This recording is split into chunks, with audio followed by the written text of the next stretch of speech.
তো এই বছর যারা কলেজে অ্যাডমিশন নিয়েছো, তো মোর আর লেস সবারই কিছু না কিছু এখন সমস্যা হচ্ছে, এবং আমার যেটা টার্গেট, আলটিমেট টার্গেট, যে তোমাদের ইন্ডিভিজুয়ালের যাই প্রবলেমস থাকুক না কেন সেটা নিয়ে আমি ভিডিওস বানাবো, সেটা নিয়ে কথা বলবো, লাইভ সেশন করব, এবং যাতে তোমাদের প্রবলেমসগুলো সলভ করতে পারি। তোমাদের কাজ কি হচ্ছে, আমাকে প্রবলেমসগুলো জানানো, সেটা চেষ্টা করো ইউটিউব কমেন্টসে জানানোর, হোয়াটসঅ্যাপ গ্রুপে জানাও, হোয়াটসঅ্যাপ ইন্ডিভিজুয়াল মেসেজে জানাও, মেল করতে পারো তুমি।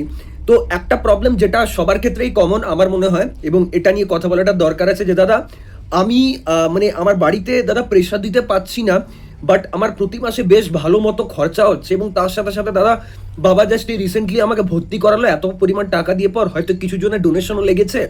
এবার দাদা আর কয়েক মাস পরে সেকেন্ড সেমিস্টারের টাকাটাও দিতে হবে দাদা, তার কিছু মাস পর আবার থার্ড সেমিস্টার।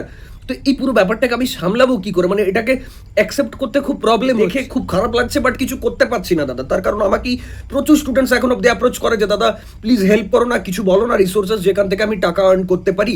তো আমি তোমাদের একটা ব্যাপার বলতে চাই, যে দেখো এই পৃথিবীতে সব থেকে টাফ যদি কিছু হয় সেটা হচ্ছে টাকা আর্ন করা, ঠিক আছে? এটার উল্টো অনেকে বলে, বাট আমি মনে করি এটা টাফ কখন, যখন তুমি মানে বিগিনার, যখন তুমি জানো না দ্য প্রসেস, সেই মোমেন্টে। এবং তোমাদের অভ্যেস তো মানে লাইক টাকা আর্ন করা নয়, টাকাটাকে নষ্ট করার, এটাই তো অভ্যেস। এখনই ম্যাক্সিমাম স্টুডেন্টসের মাইন্ডসেট আফটার গেটিং কলেজ কি আমি ম্যাকবুক কিনবো, আমি ল্যাপটপ কিনবো, আমি আইফোন কিনবো, বিবিডিতে আমি নিউ ড্রেসেস কিনবো, দুটো নাইকি শুজ কিনবো। মানে এটা বুদ্ধিতে নেই যে আমি কোথা থেকে টাকা আসবে, বুদ্ধি এটা লাগাতে হচ্ছে যে আমাকে কিভাবে ভালো দেখাবে বা 10 জনকে আমি ইমপ্রেস করতে পারি। তো এই মাইন্ডসেটটা মানে এই যে প্রপার যে মানে লাইক ইনকামিং মাইন্ডসেট, এটা 100 জনের মধ্যে 5 জনের থাকে আফটার অল। তারাই 5 বছর 10 বছর পর গিয়ে পর মানে লাইক একটা জায়গায় গিয়ে রুল করে, ঠিক আছে?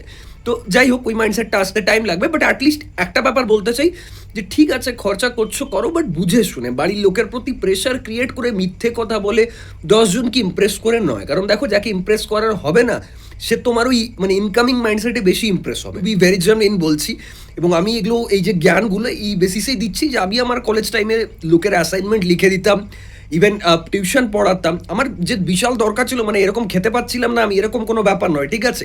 বাট স্টিল ওগুলো করতে হয়, এগুলো বেসিক নিড, ঠিক আছে? বেসিক নিড এগুলো, এগুলো তোমাকে কেউ বলবে না, তোমার বাবা মা তোমাকে বলবে না, এটা তোমার ডিউটি। কারণ ওই দিন চলে গেছে যে আমি 6 বছর 10 বছর পড়বো তারপর চাকরি করবো, ওরকম নয়। আজকের ডেটে অন্য স্টেটে যাও, 9-10-এর ছেলে মেয়েও দেখো, যাও জোম্যাটো সুইগিতে হয়তো কোথাও ডেলিভারি বয়ের কাজ করছে, ব্লিঙ্কিটে ডেলিভারির বয় কাজ করছে, এবং এটা ভেবো না যে তার বাড়িতে টাকা পয়সা নেই, ভয়ানক তার মানে জমি সম্পত্তি হয়ে আছে হয়তো, বাট স্টিল সে কাজ করছে। এটার রিজন এটাই যে তুমি সোসাইটির সাথে ইউজ টু হচ্ছ, তুমি যে এনভায়রনমেন্ট, তুমি যে রিয়েলিটি, সেটার সাথে নিজেকে মানাতে পারছো, অ্যাকসেপ্ট করছো রিয়েলিটিটাকে।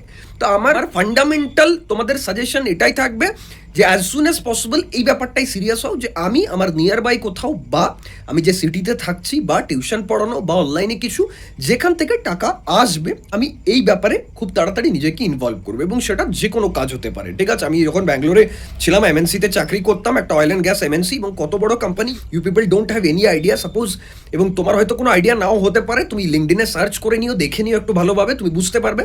ওখানে একটা ডিসেন্ট টাকা পাওয়ার পরও না, আমি আর আমার রুমমেট ভাবতাম যে শনি রবিবার তো আমাদের ছুটি থাকে যেহেতু এমএনসি, তো তাহলে কেন না ওই কেএফসিতেই যদি কোনো চাকরি পাওয়া যায়, বা টেম্পোরারি যদি কিছুটা টাকা পাওয়া যায়, কারণ ওখানে রুম রেন্টই এত পরিমাণ।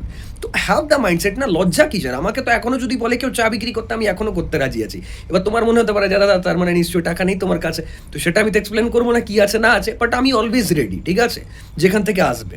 সো হ্যাভ দ্য মাইন্ডসেট, এটাই এটাই মানে এগিয়ে যাওয়ার মাইন্ডসেট। আমরা আশা করি যে অনেক মানুষজন তোমাদের আশেপাশে তোমাকে সাপোর্টও করবে এই ব্যাপারটাই। এবং হ্যাঁ, মা বাবারা তো অনেক দয়ালু হয়, মা বাবা তো কোনোদিনও দেখতে চায় না যে ছেলে বা মেয়ে আমার কষ্ট করুক, বাট তোমাকে ওই ব্যাপারটাকে কাটিয়ে এগোতে হবে যদি লাইফে কিছু করতে চাও। তো তার জন্য এখন থেকেই সিরিয়াস হও, ঠিক আছে? মানে যা করছো করো, পড়াশোনা বা প্রিপারেশন যা করছো করো, বাট তার সাথে সাথে যেটা বললাম এটাতেও ধ্যান দাও, ঠিক আছে?